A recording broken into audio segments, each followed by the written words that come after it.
This morning, June 14th, 2026, Oliver Tree sadly passed away in a helicopter crash. This is truly a tragedy. Oliver was only 32 and would have been turning 33 on the 29th. Oliver just released his latest album, Love You Madly, Hate You Badly, a few weeks ago. As a longtime fan of Oliver Tree, I would like to go in and talk about some of my favorite songs, the history of his career, and the legacy he left behind. So let's get into it. Eagle beak with the ostrich feet, 7 spider eyes for every day of the week. I first became aware of Oliver Tree during his promotion for his first album, Ugly is Beautiful. Specifically, I saw his interview with Anthony Fantano. I realized immediately that he was a very different artist and was very unique, and would always commit to the bit. I ended up listening to Ugly is Beautiful and liked a lot of the songs on it, like Cash Machine, Hurt, and specifically I'm Gone, which really hits different now. Oh, and obviously Alien Boy was great. He would later release a deluxe for this album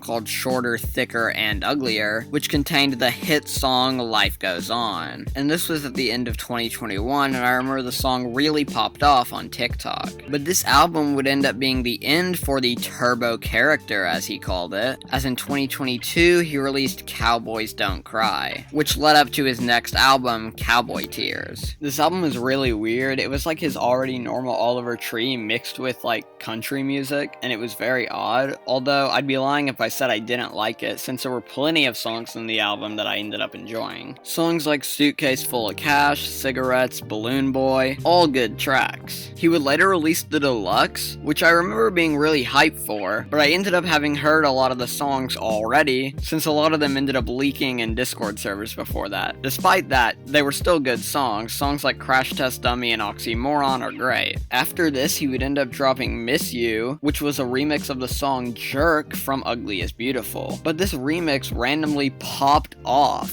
and was trending on TikTok quite a bit. It is a pretty good song, though I don't think it's his best, especially since it's just a remix. Despite that, it was a good song and definitely popped off. In 2023, he would drop his third studio album called Alone in a Crowd, which introduced this new pink look, with this pink suit that I thought looked pretty cool. This album wasn't his best work, but again still had great hits. I really like With You, and I think Essence is pretty good as well. Tree would stay pretty quiet for a while, but in October 2025 he released his single Superhero as the lead single for his new album, Love You Madly, Hate You Badly. I absolutely loved this song when it was released, and it really felt like he was going back to his roots. In April of 2026, it was announced that Love You Madly, Hate You Badly would be released on April 24th of 2026, and it was also announced that Tree had left Atlantic Records. And so this album was released independently under his own label, Alien Boy Records. The album would end up being amazing, and I was really excited for what he would put out next. On May 4th of 2026, Oliver announced the world's first world tour, also referred to as the Love You Madly, Hate You Badly World Tour. This was an ambitious venture scheduled to span all 7 continents, encompassing over 70 shows, although Oliver would only get to perform 4 of them. I'm truly saddened by Oliver Tree's passing, but I'm really happy with the legacy he's left behind. Rest easy, Oliver Tree.